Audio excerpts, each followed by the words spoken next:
राधा और प्रिया दोनों सगी बहनें थीं। राधा 12 साल की थी और प्रिया 10 साल की। उन दोनों की माँ का कई साल पहले निधन हो गया था।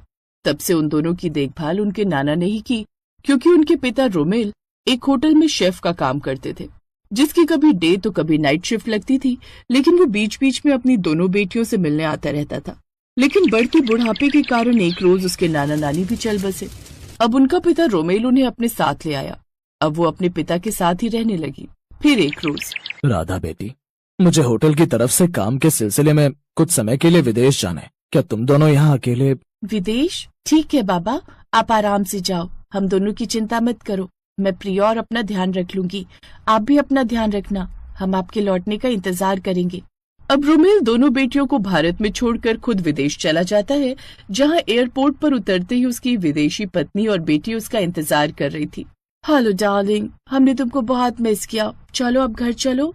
रोमेल अपनी विदेशी पत्नी और बेटी के साथ घर पहुंचता है। डार्लिंग, अब तुम रेस्ट करो, आफ्टर दैट हम सब साथ में डिनर करेंगे। रोमेल वॉशरूम फ्रेश होने चला जाता है, तभी उसका फोन बजता है। फोन रिसा उठाती है। यस, हेलो आंटी, मेरी पापा से मेरी बात करवा दो। मुझे बस ये जानना है कि पापा सही सलामत वहाँ पहुँच गए हैं। पापा? तो रोमेल तुम्हारे पापा हैं? जी, वो मेरे पापा हैं। ये सुनते ही रिसा गुस्से में फोन पटक देती है। Romel, Romel come out. Romel washroom से बाहर आता है। यू लायर, तुमने मुझसे ये बात छुपाई कि तुम ऑलरेडी मैरिड हो और तुम्हारी बेटी भी है इंडिया में। रिसा, अब तुम्हें सब पता चल ही चुका है तो मैं तुमसे कुछ नहीं छिपाऊंगा। मेरी 2 बेटियां हैं। अपनी माँ की मौत के बाद वो अपने नाना नानी के साथ रहती थी, लेकिन इसी बीच तुम इंडिया उस होटल में ठहरी और मुझे तुमसे प्यार हो गया और हमने शादी कर ली। और तुम मुझे छोड़ ना दो, इसीलिए मैंने तुमसे ये बात छिपाई। क्या तुम मुझसे इतना प्यार करते हो? मैं तुम्हें कभी नहीं छोड़ूंगी। लेकिन रोमेल, मैं चाहती हूँ कि तुम्हारी दोनों इंडिया वाली बेटियां भी हमारे साथ ही रहे। नहीं, मैं यहाँ नहीं बसना चाहता, बल्कि मैं चाहता हूँ कि तुम दोनों मेरे साथ इंडिया चलो।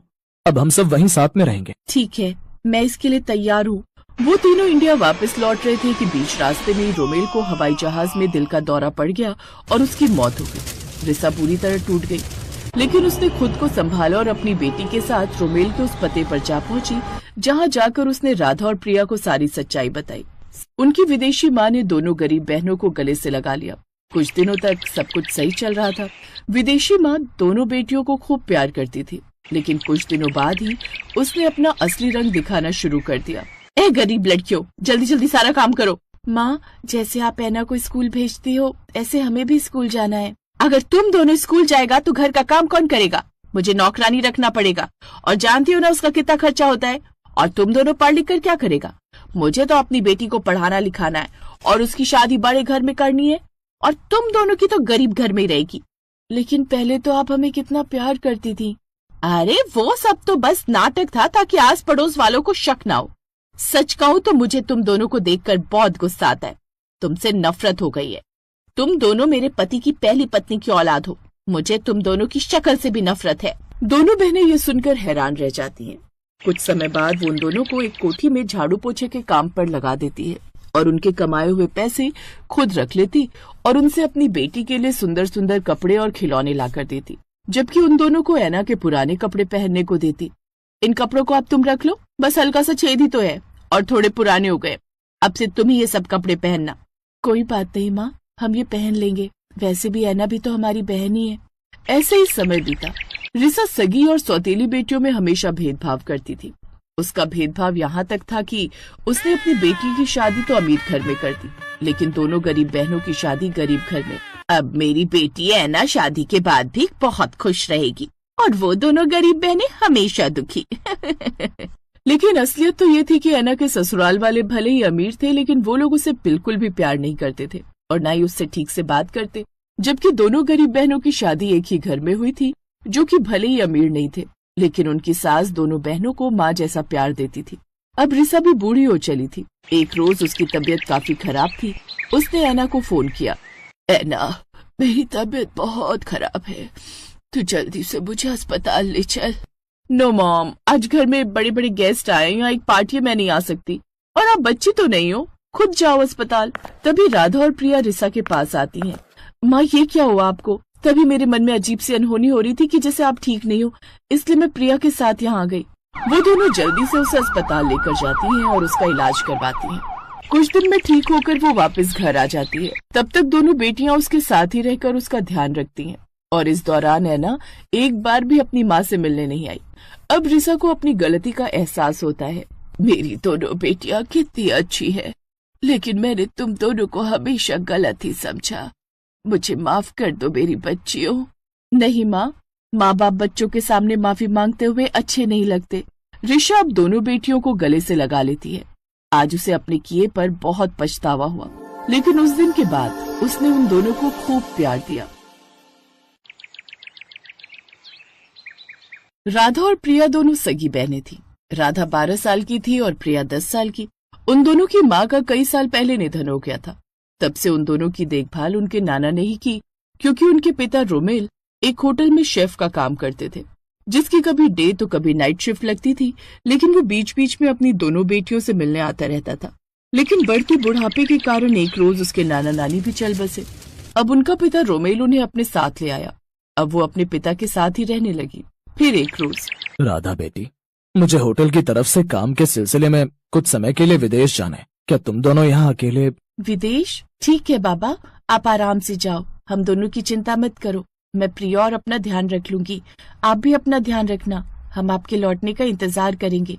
अब रोमेल दोनों बेटियों को भारत में छोड़कर खुद विदेश चला जाता है, जहाँ एयरपोर्ट पर उतरते ही उसकी विदेशी पत्नी और बेटी उसका इंतजार कर रही थी। हेलो डार्लिंग, हमने तुमको बहुत मिस किया, चलो अब घर चलो। रोमेल अपनी विदेशी पत्नी और बेटी के साथ घर पहुंचता है। डार्लिंग, अब तुम रेस्ट करो, आफ्टर दैट हम सब साथ में डिनर करेंगे। रोमेल वॉशरूम फ्रेश होने चला जाता है, तभी उसका फोन बजता है। फोन रिसा उठाती है। यस, हेलो आंटी, मेरी पापा से मेरी बात करवा दो। मुझे बस ये जानना है कि पापा सही सलामत वहाँ पहुँच गए हैं। पापा? तो रोमेल तुम्हारे पापा हैं? जी, वो मेरे पापा हैं। ये सुनते ही रिसा गुस्से में फोन पटक देती है। Romel, Romel come out. Romel washroom से बाहर आता है। यू लायर, तुमने मुझसे ये बात छुपाई कि तुम ऑलरेडी मैरिड हो और तुम्हारी बेटी भी है इंडिया में। रिसा, अब तुम्हें सब पता चल ही चुका है तो मैं तुमसे कुछ नहीं छिपाऊंगा। मेरी 2 बेटियां हैं। अपनी माँ की मौत के बाद वो अपने नाना नानी के साथ रहती थी, लेकिन इसी बीच तुम इंडिया उस होटल में ठहरी और मुझे तुमसे प्यार हो गया और हमने शादी कर ली। और तुम मुझे छोड़ ना दो, इसीलिए मैंने तुमसे ये बात छिपाई। क्या तुम मुझसे इतना प्यार करते हो? मैं तुम्हें कभी नहीं छोड़ूंगी। लेकिन रोमेल, मैं चाहती हूँ कि तुम्हारी दोनों इंडिया वाली बेटियां भी हमारे साथ ही रहे। नहीं, मैं यहाँ नहीं बसना चाहता, बल्कि मैं चाहता हूँ कि तुम दोनों मेरे साथ इंडिया चलो। अब हम सब वहीं साथ में रहेंगे। ठीक है, मैं इसके लिए तैयार हूँ। वो तीनों इंडिया वापस लौट रहे थे कि बीच रास्ते में रोमेल को हवाई जहाज में दिल का दौरा पड़ गया और उसकी मौत हो गई। रिसा पूरी तरह टूट गई, लेकिन उसने खुद को संभाला और अपनी बेटी के साथ रोमेल के उस पते पर जा पहुंची, जहां जाकर उसने राधा और प्रिया को सारी सच्चाई बताई। उनकी विदेशी माँ ने दोनों गरीब बहनों को गले से लगा लिया। कुछ दिनों तक सब कुछ सही चल रहा था।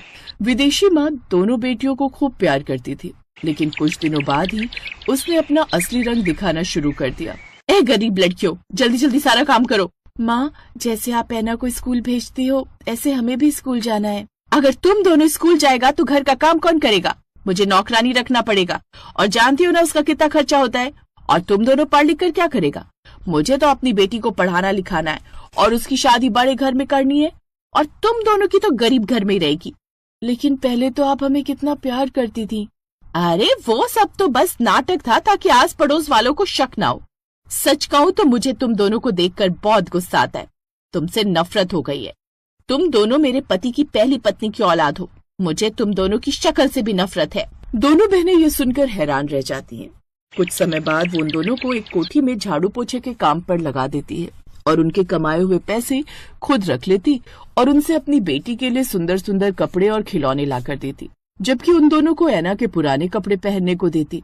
इन कपड़ों को अब तुम रख लो, बस हल्का सा छेद ही तो है और थोड़े पुराने हो गए। अब से तुम ही ये सब कपड़े पहनना। कोई बात नहीं माँ, हम ये पहन लेंगे। वैसे भी ऐना भी तो हमारी बहन ही है। ऐसे ही समय बीता। रिसा सगी और सौतेली बेटियों में हमेशा भेदभाव करती थी। उसका भेदभाव यहाँ तक था कि उसने अपनी बेटी की शादी तो अमीर घर में कर दी, लेकिन दोनों गरीब बहनों की शादी गरीब घर में। अब मेरी बेटी ऐना शादी के बाद भी बहुत खुश रहेगी और वो दोनों गरीब बहनें हमेशा दुखी। लेकिन असलियत तो ये थी कि ऐना के ससुराल वाले भले ही अमीर थे, लेकिन वो लोग उसे बिल्कुल भी प्यार नहीं करते थे और न ही उससे ठीक से बात करते। जबकि दोनों गरीब बहनों की शादी एक ही घर में हुई थी, जो कि भले ही अमीर नहीं थे, लेकिन उनकी सास दोनों बहनों को माँ जैसा प्यार देती थी। अब रिसा भी बूढ़ी हो चली थी। एक रोज उसकी तबीयत काफी खराब थी। उसने ऐना को फोन किया। ऐना, मेरी तबीयत बहुत खराब है, तू जल्दी से मुझे अस्पताल ले चल। नो मॉम, आज घर में बड़े बड़े गेस्ट आए, यहाँ एक पार्टी में नहीं आ सकती, और आप बच्ची तो नहीं हो, खुद जाओ अस्पताल। तभी राधा और प्रिया रिसा के पास आती हैं। माँ, ये क्या हुआ आपको? तभी मेरे मन में अजीब सी अनहोनी हो रही थी कि जैसे आप ठीक नहीं हो, इसलिए मैं प्रिया के साथ यहाँ आ गई। वो दोनों जल्दी से उसे अस्पताल लेकर जाती हैं और उसका इलाज करवाती हैं।